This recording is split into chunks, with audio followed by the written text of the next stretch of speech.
प्रभुଙ୍କ वाक्यରୁ ଆଉ ଗୋଟିଏ ନୂତନ ପ୍ରସଙ୍ଗ ଅଳ୍ପ ସମୟ ଆପଣମାନଙ୍କ ମଧ୍ୟରେ ମୁଁ ରଖିବା ପାଇଁ ଚାହେଁ। ଆଜି ଯେଉଁ ପ୍ରସଙ୍ଗଟି ଆପଣମାନଙ୍କ ମଧ୍ୟରେ ମୁଁ ରଖିବା ପାଇଁ ଚାହେଁ ସେହି ପ୍ରସଙ୍ଗର ଶୀର୍ଷକ ହେଲା ପୃଥକ ହେବାର ଆଶୀର୍ବାଦ କ'ଣ ଅଟେ। ପୃଥକ ହେବାର ଆଶୀର୍ବାଦ କ'ଣ ଅଟେ। ଏହି ପ୍ରସଙ୍ଗରେ ଆମେ ପ୍ରଭୁଙ୍କ ବାକ୍ୟରୁ ଅଳ୍ପ ସମୟ ଧ୍ୟାନ କରିବା ପାଇଁ ଯିବା। ପ୍ରିୟ ଭାଇ ଭଉଣୀମାନେ, ଖ୍ରୀଷ୍ଟିଆନ ଜୀବନ ପୃଥକୀକୃତ ଜୀବନ ଅଟେ। ଖ୍ରୀଷ୍ଟିଆନ ଜୀବନ ଖରାପ ସାଙ୍ଗସାଥି ସହିତ ରହିବା, ଜାଗତିକ ଲୋକମାନଙ୍କ ପରି ଜୀବନଯାପନ କରିବା, ପରମ୍ପରାରେ ବାନ୍ଧି ହୋଇ ରହିବା, ଏହି ପ୍ରକାର ଜୀବନ ନୁହେଁ। ଖ୍ରୀଷ୍ଟିଆନ ଜୀବନ ଏକ ପୃଥକୀକୃତ ଜୀବନ ଅଟେ। କାରଣ ଆମେ ଯେଉଁ ଖ୍ରୀଷ୍ଟଙ୍କର ସେବା କରୁଛୁ, ଆମେ ଯେଉଁ ପରମେଶ୍ୱରଙ୍କର ପଛରେ ଆମେ ଚାଲୁଛୁ, ଯେଉଁ ପରମେଶ୍ୱରଙ୍କ ଉପରେ ଆମେ ଭରସା ରଖିଛୁ, ବିଶ୍ୱାସ କରିଛୁ, ସେହି ପରମେଶ୍ୱର ପୃଥକ ଅଟନ୍ତି। ତାହାଙ୍କ ପରି ପରମେଶ୍ୱର ଏ ପୃଥିବୀରେ କେହି ନାହାନ୍ତି। ସେଥିପାଇଁ ସେ ଆମକୁ ଭିନ୍ନ କରିଛନ୍ତି। ଆଉ ଖ୍ରୀଷ୍ଟିଆନ ଜୀବନ ଗୋଟିଏ ଭିନ୍ନ ଜୀବନ ଅଟେ, ପୃଥକୀକୃତ ଜୀବନ ଅଟେ। ପ୍ରିୟ ଭାଇ ଭଉଣୀମାନେ, ଏହି ପୃଥକୀକୃତ ଜୀବନ ବିଷୟରେ ଆଜି ଆମେ ପ୍ରଭୁଙ୍କ ବାକ୍ୟରୁ ଅଳ୍ପ ସମୟ ଧ୍ୟାନ କରିବା ପାଇଁ ଯିବା ଯେ ବାସ୍ତବରେ ପୃଥକ ହେବାର ଆଶୀର୍ବାଦ କ'ଣ ରହିଛି। ଆଉ ବାଇବେଲ ଆମ୍ଭମାନଙ୍କୁ କେଉଁ ପ୍ରତିଜ୍ଞା କରେ, କେଉଁ ବିଷୟରେ ଆମକୁ ଉତ୍ସାହିତ କରେ, ଆଜି ଆମେ କଥାବାର୍ତ୍ତା ହେବା। ଆପଣମାନେ ମୋ ସହିତ ପ୍ରେରିତ ପୁସ୍ତକକୁ ଆସିବେ। ପ୍ରେରିତ ପୁସ୍ତକ 2 ଅଧ୍ୟାୟ 40 ପଦ ମୁଁ ଆମ ସମସ୍ତଙ୍କ ନିମନ୍ତେ ମୁଁ ପଢିବା ପାଇଁ ଚାହେଁ। ଲେଖାଯାଏ 40 ପଦ, ପ୍ରେରିତ ପୁସ୍ତକ 2 ଅଧ୍ୟାୟ 40 ପଦରେ ଏ ପ୍ରକାର ଲେଖାଯାଏ, ପୁଣି ଅନ୍ୟାନ୍ୟ ଅନେକ କଥା ଦ୍ୱାରା ସେ ସାକ୍ଷ୍ୟ ଦେବାକୁ ଲାଗିଲେ ଓ ସେମାନଙ୍କୁ ଉପଦେଶ ଦେଇ କହିଲେ, ଏହି କୁଟିଳ ବଂଶ ଠାରୁ ଆପଣମାନେ ରକ୍ଷା ପ୍ରାପ୍ତ ହେଉନ୍ତୁ। ପ୍ରିୟ ଭାଇ ଭଉଣୀମାନେ, ଏହା ଥିଲା ପିତରଙ୍କର ମନ ପରିବର୍ତ୍ତନର ପ୍ରଚାର। ସେ ମନ ପରିବର୍ତ୍ତନ ବିଷୟରେ ପ୍ରଚାର କରିବା ସମୟରେ ପେଣ୍ଟିକୋଷ୍ଟ ଦିବସରେ ସେହି ସ୍ଥାନ ଅନେକ ଲୋକ ଉପସ୍ଥିତ ଥିଲେ। ଆଉ ସେ ମନ ପରିବର୍ତ୍ତନର ବାକ୍ୟ ପ୍ରଚାର କଲେ। ମନ ପରିବର୍ତ୍ତନ କରନ୍ତୁ, ଫେରି ଆସନ୍ତୁ, ପାପ କ୍ଷମା ନିମନ୍ତେ ଯୀଶୁଖ୍ରୀଷ୍ଟଙ୍କ ନାମରେ ବାପ୍ତିସ୍ମ ଗ୍ରହଣ କରନ୍ତୁ। ଏହି କଥା ଯେତେବେଳେ ପ୍ରଚାର କରୁଛନ୍ତି, 3000 ଲୋକ ସେମାନେ ମନ ପରିବର୍ତ୍ତନ କରି ପିତରଙ୍କ ନିକଟକୁ ଆସୁଛନ୍ତି। ସେ ସେମାନଙ୍କୁ ତାହାଙ୍କର ବାକ୍ୟ ଗ୍ରହଣ କଲା ପରେ ଆଉ ମନ ପରିବର୍ତ୍ତନ କରି ଫେରି ଆସିଲା ପରେ ସେ ବାପ୍ତିସ୍ମ ଦେଇ ଛାଡ଼ିଦେଲେ ନାହିଁ। ବାପ୍ତିସ୍ମ ଦେଲା ପରେ ସେ କିଛି ଉପଦେଶ ଦେଉଛନ୍ତି, ପରାମର୍ଶ ଦେଉଛନ୍ତି, ଆଉ କହୁଛନ୍ତି ଯେ ତୁମ୍ଭେ ଏହି କୁଟିଳ ବଂଶ ଠାରୁ ରକ୍ଷା ପାଆନ୍ତୁ, ରକ୍ଷା ପ୍ରାପ୍ତ ହୁଅନ୍ତୁ। ଏହି କଥା ସେ ମଣ୍ଡଳୀକୁ କହୁଛନ୍ତି। ପ୍ରିୟ ଭାଇ ଭଉଣୀମାନେ, ବାସ୍ତବରେ ଏହି ବାକ୍ୟର ଅର୍ଥ ଯଦି ଆମେ ଦେଖୁ ଯେ ପିତର ଏହା କହିବା ପାଇଁ ସେ ଚାହାନ୍ତି ଯେ ଏହି କୁଟିଳ ବଂଶ ଠାରୁ ଆପଣମାନେ ପୃଥକ ରୁହନ୍ତୁ, ପୃଥକ ରୁହନ୍ତୁ, ନହେଲେ ଆପଣମାନେ ରକ୍ଷା ପାଇପାରିବେ ନାହିଁ, ବିନାଶ ହୋଇଯିବେ। ଏହି କଥା ପିତର ମଣ୍ଡଳୀକୁ ସେ କହୁଛନ୍ତି। ପ୍ରଭୁଙ୍କ ନାମର ଗୌରବ ହଉ। ପ୍ରିୟ ଭାଇ ଭଉଣୀମାନେ, ଆଜି ଦିନ ମାନଙ୍କରେ ମଣ୍ଡଳୀ ଗୃହ ତ ଅନେକ ପ୍ରତିଷ୍ଠା ହେଉଛି, ମାତ୍ର ଏମିତି ମଣ୍ଡଳୀ କେଉଁ ସ୍ଥାନରେ ଅଛି ଯେଉଁ ମଣ୍ଡଳୀରେ ପୃଥକୀକୃତ ବିଷୟରେ ଶିକ୍ଷା ଦିଆଯାଉଛି, ମଣ୍ଡଳୀକୁ ସବୁବେଳେ ସଚେତନ କରାଯାଉଛି। ଏହି ପ୍ରକାର ମଣ୍ଡଳୀ ଆମେ କୋଉଠି ଆଜି ଦିନ ମାନଙ୍କରେ ଆମେ ଦେଖୁଛୁ।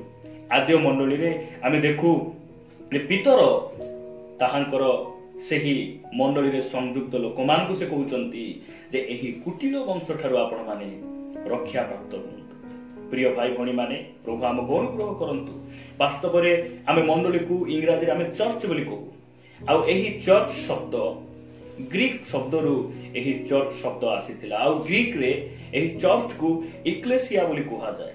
ଆଉ ଇକ୍ଲେସିଆର ବାସ୍ତବ ଅର୍ଥ ହେଲା ପ୍ରଭୁଙ୍କ ନିମନ୍ତେ ପୃଥକୀକୃତ ଲୋକମାନେ। ଆମେ କୌଣସି ସ୍ଥାନରେ ଆରାଧନାଳୟ ବା ମଣ୍ଡଳୀ ଗୃହକୁ ଦେଖିଲେ ଆମେ ଚର୍ଚ୍ଚ ବୋଲି କହିଦେଉ।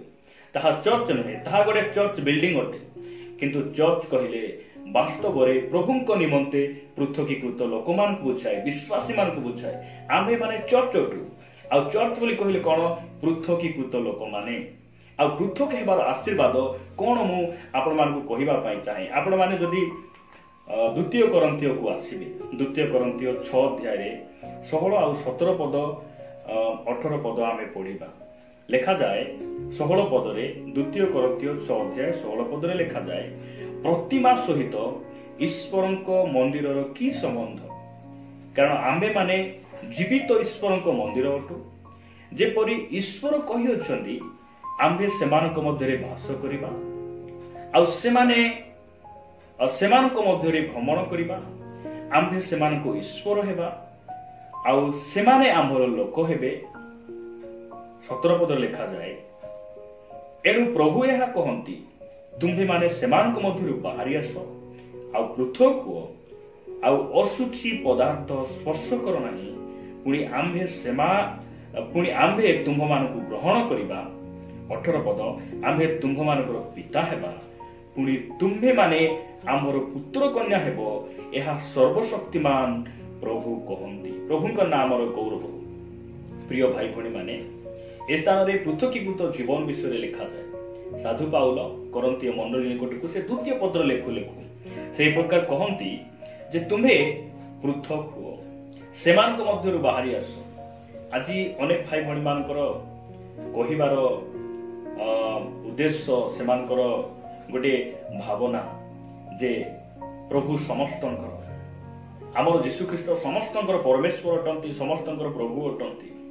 प्रिय भाई भणी माने आमे तांकु प्रभु बोली कहिबा कोनसी प्रकार भूल नुहे किंतु बाइबल कहे से मानकर परमेश्वर अटंती जो माने पृथक हेइछंती।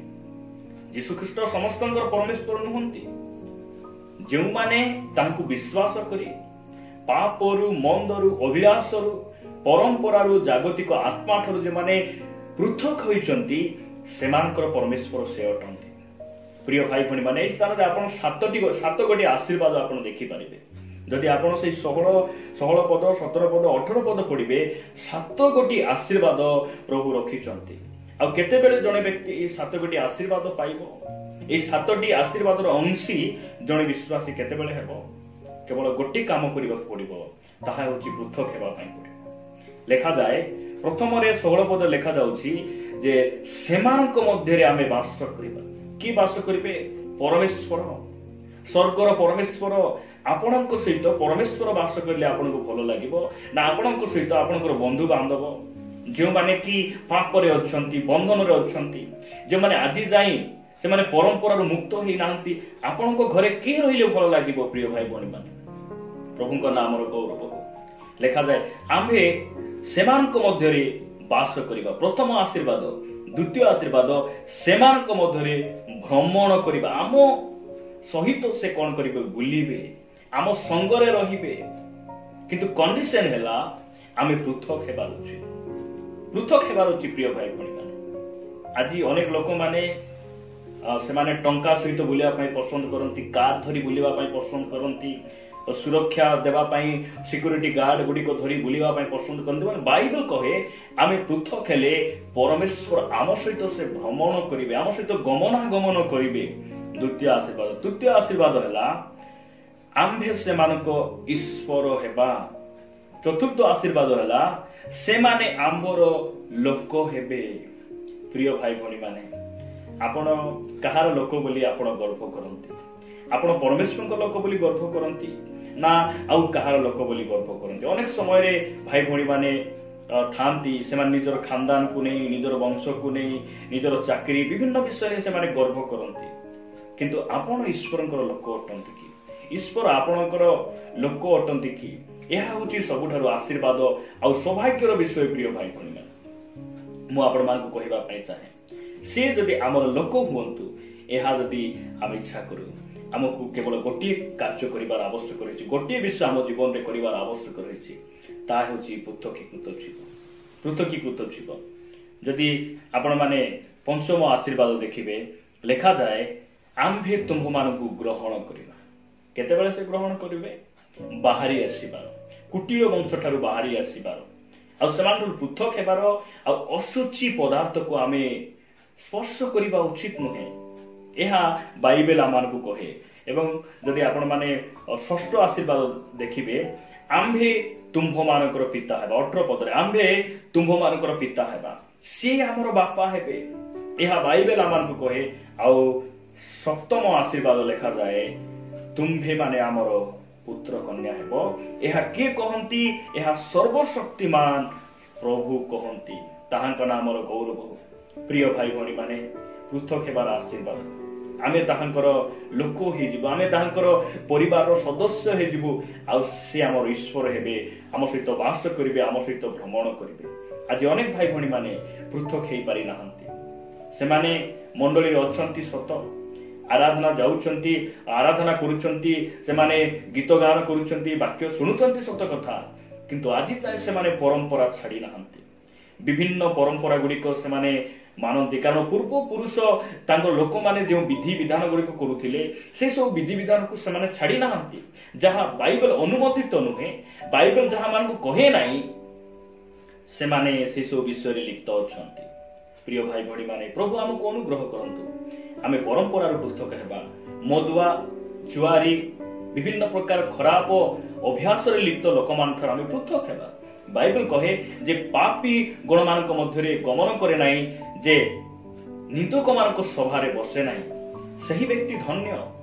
प्रिय भाई भणी माने प्रभु हमको अनुग्रह करंतु आमे पृथक हेबा आ एई पृथकीकृत लोक मान को नेबा पई प्रभु यीशु ख्रीष्ट मेघमाल से आसु अछंती सेति पई ख्रिस्टियन जीवन गोटे पृथकीकृत जीवन अटे।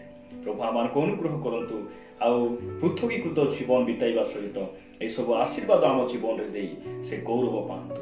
प्रभु ए वाक्य देई आम प्रत्येक को प्रचुर भाव में आशीर्वाद करंतु।